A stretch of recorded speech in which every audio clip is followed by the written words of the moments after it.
punya berapa anak? Ibrahim punya berapa anak yang dikenal? 2. Ismail sama? Yang mana yang tua, yang mana yang muda? Yang tua Ismail atau Ishak? Yakin? Oh, tadi ada yang bilang Ishak. Ishak atau Ismail? Oke, kalau Ismail itu dari istri muda atau istri tua? Istri muda atau istri tua? Bagus. Oke, perhatikan baik-baik. Ismail dari istri yang muda, yaitu namanya Hajar. Sarah itu istri yang tua. Ceritanya Nabi Ibrahim nikah sama Sarah, belum punya anak. Ketika belum punya anak, Sarah menikahkan lagi suaminya dengan hadiah dari Raja Mesir, yaitu adalah namanya Hajar. Setelah kemudian nikah sama Hajar, punya anak namanya Ismail. Setelah punya Ismail, baru dapat anak daripada Sarah. Ketika dapat anak daripada Sarah, maka Ismail disuruh bawa ke lembah Makkah. Jelas sampai di sini? Oke, nggak dijawab semua ini. Justru yang dijawab keturunan yang jadi nabi bukan dari keturunan Ismail, tapi dari Ishak. Dua-duanya muslim. Ini kita baca di dalam Al-Quran, dua-duanya ngaku muslim. Rabbana waj'alna muslimaini lak, kata Ismail. Ya Allah, jadikan kami berdua adalah, kata Ibrahim, jadikan kami berdua, saya dan anak saya Ismail, muslim. Sama kayak orang Ishak berkata, qalu na'budu na'budu ilahaka wa ilaha abaik. Kami akan menyembah Tuhanmu dan Tuhan daripada bapak-bapakmu Ibrahim wa Ismail wa Ishak ilaha wahida wa nahnu lahu muslimun, dan kami termasuk orang muslim. Tapi ternyata bagian sini nggak dijadi nabi. Yang bagian sini nabi semuanya. Yang bagian sini nabi semuanya. Ishak keturunannya jadi nabi. Siapa namanya? Ayo lo. Namanya siapa? Yakub. Yakub anaknya ada yang jadi nabi lagi, namanya, oh paling tahu Yusuf, karena ganteng. Makanya ibu-ibu kalau lagi hamil doanya, bacanya surat Yusuf supaya anaknya, mau saya kasih tahu Bapak Ibu sekalian, orang ganteng tuh banyak masalah Bapak Ibu sekalian. Jadi mikir-mikir lagi kalau mau berdoa. Contohnya siapa? Ya di depan Bapak Ibu ini, ganteng banyak masalah Bapak Ibu sekalian. Dipersekusi kan ya, difitnah. Yusuf kan begitu. Nah, jadi orang ganteng tuh banyak masalah, salah input, ya jadi kira-kira gitulah. Nah, Ishak dan Ismail. Ismail nggak ada jadi nabi, yang jadi nabi semua dari kalangan Ishak. Tapi beda. Apa bedanya? Kalangan Ishak jadi nabi, tapi bukan untuk seluruh manusia. Semua dari kalangan Ishak, mulai daripada Yakub, lalu kemudian Yusuf, lalu kemudian lanjut lagi ke bawah sampai Musa, sampai Isa Al-Masih, semuanya Allah katakan kalian cuma diutus untuk Bani Israel, tidak lebih, bukan untuk manusia. Maka Anda tidak pernah akan menemukan kata-kata Musa atau kata-kata Isa, ya ayuhan nas, nggak mungkin, nggak ada, karena mereka bukan diutus untuk manusia. Paham sampai di sini? Mereka diutus untuk siapa? Maka Musa dalam Al-Quran selalu bilang, ya Bani Israel. Isa selalu berkata, ya qaumi, wahai kaumku, wahai Bani Israel. Mereka nggak pernah bilang, ya ayuhan nas, nggak ada, karena mereka nggak pernah diutus untuk manusia. Sampai di sini bisa dipahami?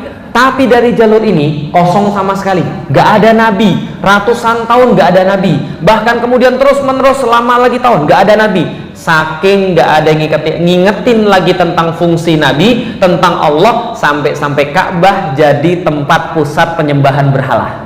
Tapi hati-hati, kalau kita nggak pernah dakwah lagi, kalau kita kemudian diam dan nggak mau ngomong tentang Islam, suatu hari nanti bisa jadi seperti itu.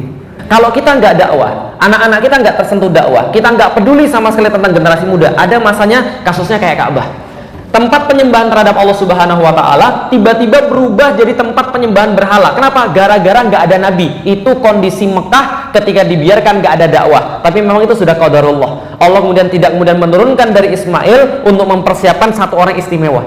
Yang diambil semua dari golongan Ishak. Bisa difahami sampai di sini sekalian. Disitulah tempat lahir Rasulullah Shallallahu Alaihi Wasallam. Di tengah kondisi orang-orang ancur lebur, menjadikan Ka'bah sebagai tempat registrasi berhala. Jadi setiap kabilah registrasi berhala. Ini berhala saya. Apa ini? Roti. Roti, iya. Tapi ini apa? Tuhan. Tuhanmu roti. Iya, saya baru buat kemarin. Kemudian itu apa? Registrasi depan Ka'bah. Di dalam Ka'bah itu lebih 300 berhala, dan setiap tahun mereka kemudian tawafin berhala-berhala mereka, dan mereka bukan menyembah pada Allah Subhanahu wa Ta'ala. Di situ Rasulullah Shallallahu Alaihi Wasallam berdakwah selama 13 tahun. Bisa dipahami ya? Berdakwah 13 tahun, makanya mereka dibilang Quraisy jahiliyah. Tahu nggak kenapa jahiliyah? Karena mereka bodoh. Karena mereka itu kemudian mikirnya aneh. Coba bayangin, roti buat sendiri sesembahan. Kalau lapar tuh hanya dimakan. Oh sekalian, jahil nggak kira-kira? jahil, makanya aneh diturunkan Rasulullah Shallallahu Alaihi Wasallam berdakwah 13 tahun di sana, hasilnya ditolak mentah-mentah, hancur lebur. Kenapa ditolak? Bukan karena Rasul nggak pintar, bukan karena Rasul nggak baik, bukan karena Rasul nggak bagus lisannya. Jadi kalau ibu-ibu sekarang berdakwah, banyak orang nggak suka, biasa. Coba kita dibanding Rasul, kira-kira ada bandingannya atau tidak? Nggak ada. Tapi Rasul dilempari kotoran, Rasul dicekik lehernya karena dakwah, Rasul dimaki padahal nasabnya paling bagus, akhlaknya paling bagus, tapi dimaki orang. Felix Yao siapa? Ibu-ibu siapa? Kalau Rasul digituin, lantas kalau kita mau dakwah nggak digituin, lantas kita siapa? Baru kemudian difitnah dikit, itulah memang jalannya. Paham ibu sekalian? Setelah kemudian dakwah 13 tahun, nggak menemukan kemudian pengikut kecuali cuma puluhan orang saja, malah bertambah-tambah kemudian siksaan bagi Rasulullah Shallallahu Alaihi Wasallam. Terakhir, bagaimana ceritanya? Rasulullah terakhir sebelum dan hijrah diturunkan surat Ar-Rahman. Pernah baca surat Ar-Rahman? Kira-kira bagus atau tidak? Pas Ramadan, ibu-ibu biasa bilang sama imam, tolong dong mas bacain surat Ar-Rahman. Nah, kenapa? Biar khusyuk sholat kita, kan itu kan ya? Pertanyaan saya, itu sholat Ar-Rahman ditujukan utamanya untuk orang muslim atau untuk orang kafir? Untuk orang muslim, mukmin atau orang kafir? Betul. Anda suka surat yang utamanya ditujukan buat orang kafir. Kenapa? Saya mau cerita. Rasulullah sebaik-baik guru, Rasulullah bawa kurikulum sebaik-baik kurikulum. Dia berdakwah di Mekah 13 tahun tapi nggak diikuti kecuali puluhan orang. Kenapa? Orangnya bebal banget orang-orangnya. Saking bebalnya, mereka malah ngoyok atau apa namanya, mencela Rasulullah. Lalu kemudian berkata begini, Muhammad tuh ngomong apa sih? Dan terakhirnya mereka malah lebih parah lagi. Mereka bilang gini, Muhammad, ada omongan lain nggak sih? Ada 13 tahun gitu loh, bosan. Ada nggak ngomongan yang lain? Gini deh, kalau gitu tunjukin aja sama kami malaikat tuh kayak apa. Kami mau lihat jenis kelaminnya laki-laki atau perempuan. Kalau nggak Allah deh sini ngomong sama kami. Kenapa Allah nggak mau datang pada kami? Atau Allah nggak rubah kemudian bukit itu jadi emas? Kenapa Allah kemudian bersembunyi gitu aja? Kalau nggak gini deh, teasernya surga dan neraka ada nggak? 30 detik aja. Di YouTube ada nggak di-upload? Kira-kira gitu loh kalau orang zaman sekarang. Ngejek Allah, ngejek Rasul, menyakiti Allah dan Rasulullah, menyakiti Rasulullah dan mengejek kaum muslimin. Itu bertambah bebal mereka. Dalam kondisi sebebal-bebal itu, Allah menurunkan surat Ar-Rahman. Kenapa? Karena surat Ar-Rahman itu diturunkan pada orang bebal. Diturunkan pada orang jahil kuadrat. Tahu nggak bedanya orang jahil sama orang bodoh? Beda orang jahil sama orang bodoh, tahu? Orang bodoh diajarin ngerti. Orang jahil keras kepala itu adalah gabungan antara namanya bodoh dan keras. Kayak abu-abu di TV itu, paham sekarang? Itu gabungan di antara keduanya. Diajarin pun nggak akan pernah mengerti. Lah kenapa? Karena mereka memang bebal. Nah, kondisi orang-orang Quraisy begitu. Diturunkan surat Ar-Rahman. Pertanyaannya, apa yang Anda paling ingat dengan surat Ar-Rahman? Fabi ayyi ala'i rabbikuma. Diulangi berapa kali ibu sekalian? 31 kali. Itu bukti Allah lagi ngomong sama orang yang bebal. Kenapa? Karena orang yang bebal nggak bisa diomongin sekali aja. Pernah lihat anak kecil yang sudah kecanduan game? Muhammad makan, dia diam aja atau langsung datang? Muhammad makan, datang aja atau diam? Berkali Muhammad makan baru turun. Nah, ibu sekalian, lah kenapa? Karena orang yang lagi bebal nggak cukup diomongin sekali. Allah ngomong dalam surat Ar-Rahman, Allah ngomong pertama kali Ar-Rahman bagi orang menyakiti Rasulnya, bagi orang yang mencela Allah, bagi orang yang mau Allah Subhanahu Wa Taala dan agama Allah. Allah masih sayang sama kalian. Ar-Rahman, Allah Maha Penyayang. Kalian mau nggak balikan sama Allah? Kalian mau nggak balik lagi sama Allah? Allah masih membuka kesempatan. Allah kemudian ngerayu mereka. An-najmu wasyajaru yasjudan dan seterusnya. Allah ngarayu mereka, mau nggak kalian kembali pada saya? Dan Allah ulangi, fabi ayyi ala'i rabbikuma tukadziban. Ibarat kalau seorang perempuan yang putus asa ngomong pada anaknya, ibunya bilang sama anaknya, nak, mana lagi yang ibu nggak kasih pada kamu? Nak, mana lagi yang ibu nggak penuhi kamu? Kamu kok bisa-bisanya gini? Ibu kasih rizki, kamu malah kemudian kurang ajar sama ibu. Ibu lembut sama kamu, ibu yang ngajarin kamu segala macam. Kamu sakit, ibu yang kemudian ngurusin kamu. Kamu malah kemudian bantah sama ibu. Fabi ayyi ala'i rabbikuma tukadziban. 31 kali. 31 kali yang terjadi malah orang-orang Quraisy bilang, Muhammad benar harus kita bunuh. Muhammad benar harus kita bunuh. Lah kenapa? Annoying, ribut aja. Ini parah nih orang, kita bunuh aja. Mereka berkumpul mau membunuh Rasulullah Shallallahu Alaihi Wasallam. Tapi satu orang bilang, jangan dulu bunuh Muhammad, saya punya cara. Gimana? Saya akan negosiasi sama dia. Datanglah orang ini mengajak negosiasi pada Rasulullah, bilang begini, Muhammad, gini aja. Saya tahu kita beda. Saya tahu Tuhan kita nggak sama, tapi mbok ya jangan berbeda. Kan bisa disatukan, win-win solution aja. Gimana caranya win-win solution? Gini aja, setahun kamu nyembah Tuhan kami, setahun kami nyembah Tuhan kamu. Bagus nggak? Setahun Muslim nyembah Tuhan kami, setahun kami nyembah Tuhan kamu Allah. Kira-kira bagus nggak? Kalau Rasul bilang bagus juga, ini adalah kerjasama yang menguntungkan. Kalau Rasul bilang itu habis semuanya. Yang jawab bukan Rasul, yang jawab Allah Subhanahu wa taala. Apa jawab Allah? Turun surat Qul ya ayyuhal kafirun. Qul ya ayyuhal kafirun la a'budu ma ta'budun wal antum a'biduna ma a'bud wala ana a'bidum ma abattum wal antum a'biduna ma a'bud lakum dinukum. Jangan, kata Allah, wahai orang-orang kafir, kami tidak sembah yang kamu sembah, kamu tidak sembah yang kami sembah, kami tidak sembah yang kamu sembah, Tuhanmu, Tuhanmu, Tuhan kami, agamamu, agamamu, agama kami. Pas saya masuk Islam, saya belajar surat Al-Kafirun, saya bilang ini, ngapain sih diulang-ulang? Bukannya cukup sekali aja ngomong bahwa kamu Tuhanmu beda dengan Tuhan kami beda dengan Tuhanmu, tapi kenapa diulang-ulang 2 kali? Rupanya karena sebelum ayat ini turun, orang kafir Quraisy juga mintanya ditukar-tukar. Paham ya sekalian? Setahun kamu nyembah Tuhan kami, setahun kami nyembah Tuhan kamu. Kata Allah tidak. Tapi coba lihat baik-baik, orang Quraisy aja bilang agama nggak sama, tapi orang Indonesia lebih kreatif daripada orang-orang Quraisy. Paham ya sekalian? Orang Indonesia bilang nggak apa-apa, Tuhan kita sama dari Hong Kong. Paham ibu sekalian? Nggak ada. Kalau Tuhan itu sama, saya nggak perlu masuk Islam. Paham ibu sekalian? Karena Tuhan itu bahkan orang-orang Kristen aja nggak mau bilang Tuhan itu sama. Suatu waktu ibu saya bilang, Lik, biasa aja lah Lik, nggak usah pakai yang aneh-aneh. Yang penting tuh ibadah. Tuhan semuanya sama, agama semuanya sama. Saya bilang sama ibu saya, yakin nih semua agama sama? Yakin, Tuhan sama, ngajarin kebaikan, agama sama, ngajarin kebaikan. Udahlah, nggak usah macam-macam, agama sama. Saya bilang, yakin nih, yakin. Lalu saya bilang, Mami masuk Islam aja. Dan semua agama sama, Pak Ibu sekalian. Lah kalau semua agama sama kan nggak ada bedanya antara Islam dan Kristen. Harusnya masuk Islam aja Mami. Nggak mau Mami, kata dia. Berarti nggak sama, Pak Ibu sekalian. Nah artinya kalau ada yang agama sama jangan dengerin. Itu sudah ajaran yang nggak laku dari zaman dulu. Paham Ibu sekalian? Setelah turun surat Qul ya ayyuhal kafirun, Rasul berdakwah selesai di Mekah. Allah bilang, Muhammad selesai, mereka bukan lagi kaummu, mereka bukan lagi orang yang mau dengerin kamu. Sekarang kamu coba di tempat yang lain. Sekarang kamu hijrah dari Mekah ke Madinah. Bedanya adalah apa? Nih bedanya sekalian. Di Madinah Rasul hijrah 622 Masehi. Ustaz kok jadi cerita hijrah Ustaz? Ini kan ceritanya tentang Al-Quran. Tenang, nanti nyambung Bapak sekalian. Nah, hijrah 622 Masehi dari Mekah ke Madinah. Saya mau ngasih tahu, Mekah sama Madinah beda atau tidak? Ibu-ibu sudah pernah pergi umroh, angkat tangan. Lebih enak belanja di Mekah atau lebih enak belanja di Madinah? Kenapa lebih enak belanja di Madinah? Orang-orangnya lebih santun, orang-orangnya lebih enak, lebih lembut. Kalau di Mekah kita tawar, langsung orang bilang bakhil ente. Pernah digituin nggak? Saya pernah digituin, bakhil ente, gitu kan ya. Kenapa? Karena orang Mekah itu orang profesinya Mekah pedagang. Kalau orang pedagang mau enggak, mereka nggak biasa ditawar orang, mereka nggak biasa kemudian berlaku lembut, maka mereka sangat kasar. Itu ciri-ciri orang Mekah. Tapi kalau sudah baik banget, itu ciri-ciri orang Mekah. Mereka kasar karena mereka biasa pedagang, mereka sudah banyak lihat orang. Beda dengan orang Madinah. Orang Madinah itu petani. Orang petani itu kalau ngurusin tanaman nggak bisa kasar, maka petani itu bisa lembut-lembut. Kayak siapa? Kayak saya kan lulusan IPB. Sekalian, tanaman aja dijaga, apalagi kamu aja gitu kan.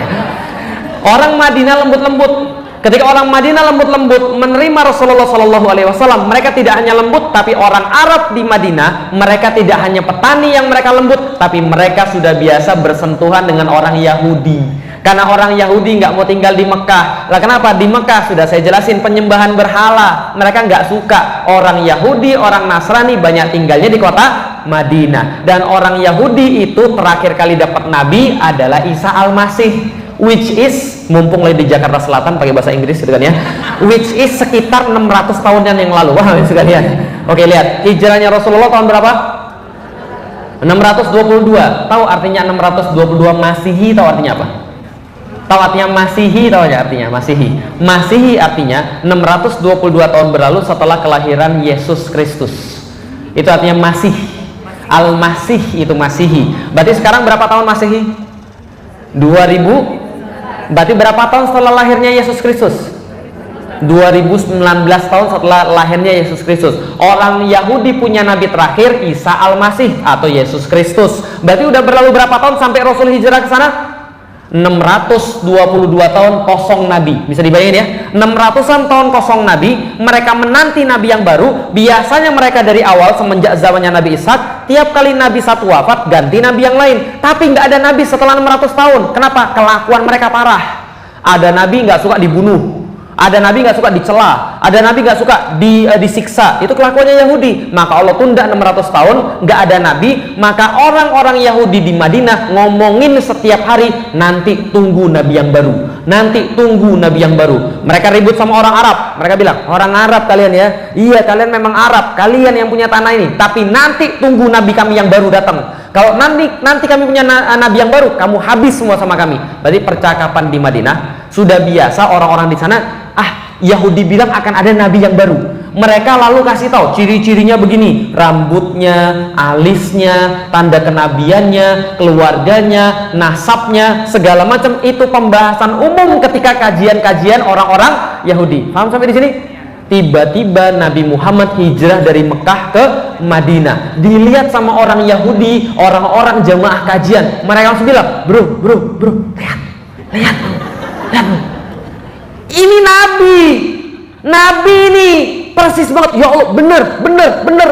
Mereka bilang sama ustadz mereka, Rabbi, ini nabi baru sudah datang. Kami lihat semuanya cocok. Lahirnya dari lembah Makkah, keturunannya dari begini, nasabnya begini, tanda-tanda kenabiannya, alisnya, bentuk badannya, semuanya sama. Ini nabi. Rabbi sudah biasa mengingkari para nabi belum? Biasa. Tunggu dulu, ngelihat benar nabi. Tapi rabi-rabi nggak mau. Kenapa? Ternyata ini nggak sesuai dengan yang mereka inginkan. Mereka bilang keturunan yang paling mulia adalah keturunan Ishak. Yang orang ini keturunan nggak, ini bukan nabi. Mereka bohongin orang lagi. Ingat baik-baik, orang Yahudi, kesalahan mereka adalah mereka tahu tapi mereka bohongin orang. Orang Nasrani kesalahan mereka adalah mereka nggak tahu tapi mau jalan. Paham ya? Mau jalan tapi nggak tahu jalan. Kalau kita kasih tahu, beres itu urusan mereka. Maka kata Rasul, teman terbaik kalian orang Nasrani. Kenapa? Mereka mau baik tapi nggak tahu jalannya. Yahudi itu tahu jalan baik tapi bohongin orang. Oh itu sekalian. Jadi kalau ada orang tahu baik, curang bohongin orang, itu sifat-sifat apa? Nah bukan saya yang bilang, oh itu sekalian. Nah jadi kita gitu. Nah itu maksudnya tahu tapi bohongin orang. Ini masalah besar ini. Ini sifat-sifat Yahudi modelnya begini. Makanya serakah Yahudi itu. Dia tahu ini nabi, dia bilang sama jamaah, bukan, itu bukan nabi. Kenapa? Keturunannya, keturunan Ismail, bukan. Yang kita tunggu keturunan Ishak, bukan. Padahal mereka tahu persis. Setelah mereka bilang nggak tahu, kalau zaman sekarang anak-anak muda langsung bikin YouTube 27 alasan kenapa Muhammad bukan nabi. Paham sekalian? Jadi kira-kira begitulah. Setelah mereka sebarin kemana-mana, Rasul tetap mendakwai mereka. Coba baca Al-Quran. Berapa kali Al-Quran Anda temukan? Dalam surat Al-Baqarah saja, ya Bani Israel, ya Bani Israel, uskuru nikmatallahi alaikum. Berapa banyak kita dapat begitu? Itu ayat ditujukan untuk siapa? Untuk orang muslim? Bukan. Itu ayat ditujukan buat Yahudi di Madinah. Wahai orang-orang Bani Israel, ingat bapakmu siapa? Namanya Ibrahim. Ini juga anaknya Ibrahim. Kenapa? Karena dari anaknya yang namanya Ismail, ada namanya Muhammad. Maka kenapa kalian nggak beriman pada orang ini? Terus menerus seperti itu diingatkan pada Allah Subhanahu Wa Taala. Dan Allah tidak menunjukkan perbedaan Islam dengan Yahudi. Contoh, orang Yahudi sholat atau tidak? Sholat. Orang Muslim sholat atau tidak? Kiblatnya kemana pada waktu itu? Baitul Maqdis. Sama-sama ke Baitul Maqdis. Maka ketika ke Baitul Maqdis, orang-orang bilang, Yahudi bilang, Muhammad cuma copy paste. Ibadah copy paste doang. Itu kan kita kemudian yang sholat kepada Baitul Maqdis. Dia copy paste doang. Kita kemudian sama kayak mereka. Mereka puasa atau tidak? Puasa. Kita puasa atau tidak? Kapan puasanya kita sebelum turun ayat tentang Ramadan? Ya ayyuhalladzina amanu kutiba alaikumu siyam kama kutiba alal ladzina min la'allakum ayyamam ma'dudat. Hari-hari tertentu saja kalian berpuasa pada saat itu. Kapan hari tertentu? Mereka orang Yahudi berpuasa sebelum ada syariat Ramadan 13, 14, 15 setiap bulannya. Yang kita kenal sekarang dengan nama Ayyamul Bid. Itu puasa orang Yahudi. Itu puasa orang Yahudi. Kita puasa pada saat juga Ayyamul Bid. Berarti kita ikut-ikutan mereka atau tidak? Ikut-ikutan mereka atau tidak? Kita ikutan Allah, cuma kebetulan kayak mereka. Contoh lagi, mereka puasa Asyura. Rasul katakan, kenapa Yahudi puasa? Kami puasa Asyura. Untuk apa? Menghormati Musa. Rasul katakan, kami lebih layak menghormati Musa. Puasa juga Asyura. Kayaknya ngikut-ngikutin ya. Ternyata setelah ngikutin, untuk memancing mereka agar mereka tahu ini agama yang sama, Yahudi tetap nggak mau beriman pada Rasulullah Muhammad, bahkan mencaci maki, membahayakan Rasulullah. Sampai pada satu titik itulah Allah bilang, oke, kalau Yahudi nggak mau ikut juga, mereka sama kayak orang-orang Quraisy. Sekarang, oke, kamu berubah. Kamu nggak sama lagi dengan mereka. Kamu dikasih sesuatu yang baru. Kamu menghapuskan seluruh orang-orang Yahudi, dikasih yang sesuatu yang baru. Apa contohnya? Satu, kiblat pindah dari Baitul Maqdis menuju kepada Rasulullah. Itu ketika sholat di Mekah, kalau beliau mau sholat, beliau ambil posisi ini Ka'bah, lalu sononya Baitul Maqdis. Paham maksudnya? Biar sama-sama bisa ngadep ke situ. Allah nyuruhnya ke Baitul Maqdis, tapi Rasul tidak pengen kecuali cuma ngadep ke Ka'bah lalu ngadep ke Baitul Maqdis. Boleh atau tidak? Boleh. Tapi pas pindah ke Madinah, itu Ka'bah di belakang, Baitul Maqdis di situ. Nggak bisa disejajarin lagi. Kalau Rasul kemudian ngadepnya ke Baitul Maqdis, dia harus membokongi Ka'bah. Dia harus membokongi Ka'bah di belakang dia. Dan Rasul itu sedih banget. Kenapa? Dia tahu bahwa dia adalah pelanjut daripada Ibrahim, tapi dia harus membokongi sesuatu yang Nabi Ibrahim bangun. Maka kemudian dia sedih sekali, tapi dia nggak ngomong. Inilah etikanya Rasulullah Shallallahu Alaihi Wasallam. Rasul itu kalau lagi pengen sesuatu nggak ngomong sama Allah, tapi Allah tahu, tapi disimpan dalam hati. Maka Allah bilang, kami tahu kamu sudah 16 bulan masgul. Kami sudah tahu kamu 16 bulan benar-benar baper, pengen agar kamu menghadapkan kepada kepada Masjidil Haram. Maka ketika itu Allah mengabulkan. Sekarang kamu ubah, gak usah ngadep Baitul Maqdis, ngadep ke Masjidil Haram.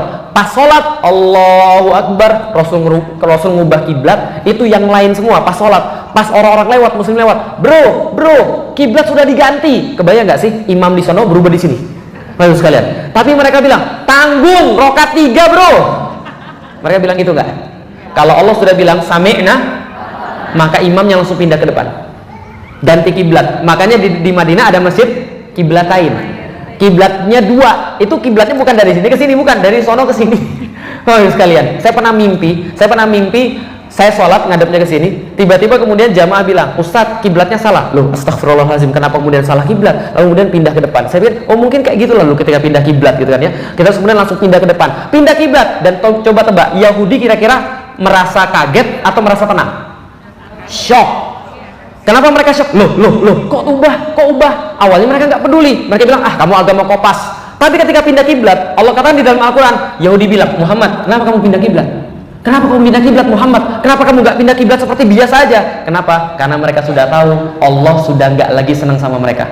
Allah bilang, sekarang kami punya sesuatu yang baru, kamu bukan lagi anak kesayangan. Paham ya sekalian? Sekarang kami kasih agama yang baru, agama Islam, beda semuanya dari kamu, termasuk kiblatnya. Setelah kiblat berubah, semuanya berubah, dan termasuk diantara semuanya adalah Allah sempurnakan Al-Quran kepada Rasulullah Shallallahu Alaihi Wasallam. Berarti penanda agama baru adalah konstitusi baru. Apa konstitusi baru di dalam Islam? Al-Quran. Dari tadi saya ngomong itu ibu sekalian, panjang-panjang nyeritain sejarah itu ibu sekalian, cuma mau ngomong sama anda bahwa Al-Quran itulah yang penanda konstitusi baru. Alias masih ingat ketika di depan Ka'bah yang saya bilang Ibrahim dapat tugas untuk mengislamkan seluruh manusia, dia punya doa pada Allah. Masih ingat doanya? Rabbana wab'ats fihim rasulam minhum yatlu alaihim ayatika wa yu'allimuhumul kitaba wal hikmah wa yuzakkihim. Lantas Allah jawab itu semua di dalam Al-Quran, surat Al-Jumu'ah ayat kedua, huwaladzi ba'atsa fil ummiyina rasulam minhum yatlu alaihim ayatihi wa yuzakkihim wa yu'allimuhumul kitaba wal hikmah. Kami sudah penuhin doamu wahai Ibrahim. Setelah ribuan tahun kami utus di antara keturunanmu di sekitar Ka'bah manusia terakhir yang akan mengemban apa tugasmu, Islamkan seluruh manusia. Tidak seperti nabi-nabi yang lain yang cuma diutus untuk kaumnya sendiri. Dia spesial, dia untuk seluruh manusia. Dia akan kami berikan tugas sebagaimana yang Ibrahim diberikan tugas. Apa? Satu, membacakan ayat-ayat Allah sampai selesai. Yang kedua, mensucikan manusia. Yang ketiga, mengajarkan halal dan haram. Yang keempat adalah mereka diajarkan hikmah oleh orang yang baru ini. Siapa nama orang barunya? Muhammad Sallallahu Alaihi Wasallam. Itu petugas barunya. ngelanjutin Nabi Ibrahim, dan petugas baru ini dilantiknya dengan cara diturunkan Al-Quran pada bulan apa? Itu dia kenapa Ramadan ditaruh di situ. Paham maksudnya? Artinya gini loh maksudnya. Aduh, Masya Allah, saya tuh kalau jelas ini merinding saya. Jadi sekalian, Islam itu tidak turun sebelum Al-Quran turun. Muhammad itu bukan siapa-siapa sebelum Al-Quran turun. Ketika Al-Quran turun, genap semuanya itu, kemudian doanya Nabi Ibrahim. Dan itu turun ketika apa?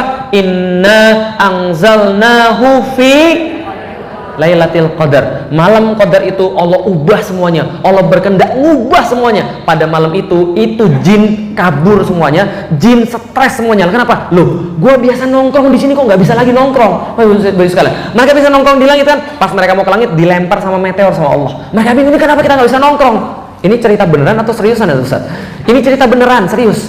Itu Avengers Endgame itu nggak beneran, Bapak Ibu sekalian. Nah ini cerita beneran, ini serius. Itu jin biasanya nongkrong, hangout, Bapak Ibu sekalian. Pas mereka mau hangout, dilempar pakai meteor. Mereka bingung, ini kenapa? Seluruh langit lockdown, nggak bisa naik ke atas langit, nggak bisa dengar pembicaraan langit, kita nggak bisa nongkrong lagi. Ini ada apa? Ini malam spesial banget. Ada apa ini? Mereka berbicara, ada apa? Allah pasti akan menurunkan sesuatu yang besar di bumi. Kalau enggak menurunkan musibah besar, Allah turunkan sesuatu yang sangat besar. Ternyata apa terjadi? Innahu laqur'anun karim. Allah turunkan Al-Quran pada malam itu. Seluruh konfigurasi langit diatur ulang oleh Allah di dalam surat Al-Jin. Baca di situ, maka Allah turunkan Al-Quran dan semuanya diatur ulang. Jin kaget saat itu, mereka nggak ngerti apa-apa. Mereka, oh Al-Quran diturunkan ke bumi, la yamassuhu illal mutahharun, tidak memegang itu kecuali yang paling suci di antara paling suci. Siapa? Jibril. Yang lain nggak boleh. Anda bayangkan, Jibril itu cuma yang boleh megang Al-Quran, yang lain nggak boleh. Tanzilum mirabbil alamin, langsung diturunkan dari Tuhan pencipta semesta alam pada Nabi Muhammad. Dan sekarang Anda boleh baca, Anda boleh pegang. Jadi kalau Anda nggak pegang Al-Quran, Anda nggak baca Al-Quran, Anda jangan merasa bahwa Anda yang hebat.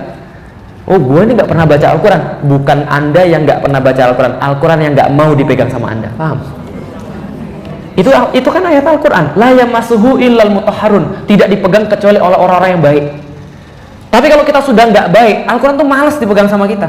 Jadi ada aja cara kita tuh nggak megang Al-Quran. Ada aja cara kita tuh nggak baca Al-Quran. Paham Ibu sekalian? Nah, ketika konfigurasi sudah diturunkan pada waktu inna anzalnahu fi lailatul qadar, apa yang Allah inginkan? Kalau langit semuanya diubah, seluruh konfigurasi langit diubah, jin semuanya bingung dengan hari itu, dengan malam itu apa yang terjadi, apalagi manusia. Semuanya Allah ubah. Bayangkan Ibu sekalian, setelah itu tidak ada yang pernah yang sama di muka bumi. Setelah malam itu nggak ada yang pernah yang sama di muka bumi. Kenapa? Semua berubah. 7.000 tahun katanya bumi ini kemudian ada yang bilang 20.000 tahun, terserah deh berapa lama, tapi itu cuma satu malam. Apa yang terjadi pada satu malam itu? Diturunkan Al-Quran. Apa yang terjadi setelah diturunkan Al-Quran? Seluruh dunia berubah, miliaran manusia berubah, termasuk saya, termasuk Anda, semua berubah gara-gara malam itu. Bisa dipahami Ibu sekalian. Maka saya itu ketika masuk masuk Ramadan, di kepala saya cuma begini, ya Allah, ya Rob, itu malam itu Engkau ngubah seluruh manusia. Di antara nenek-nenek moyang, ibu-ibu di depan saya ini, semuanya dulu nggak ada yang Islam.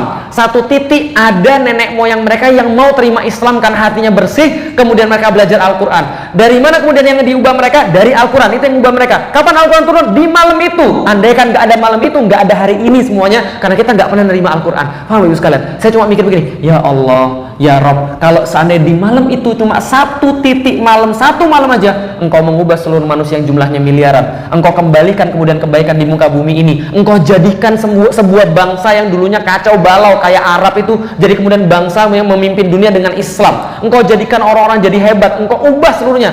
Masa sih saya tuh nggak bisa berubah dengan Al-Quran? Paham Ibu sekalian? Kalau Allah sudah ubah seluruh bangsa, Allah ubah banyak manusia, masa sih hati kita nggak bisa diubah dengan Al-Quran? Kira-kira bisa atau enggak? Sebatu apa sih hati kita nggak bisa berubah dengan Al-Quran? Maka setiap kali masuk bulan Ramadan, saya selalu berdoa pada Allah, ya Allah, hadiah apa lagi yang Allah mau kasih pada saya pada tahun ini dengan Al-Quran?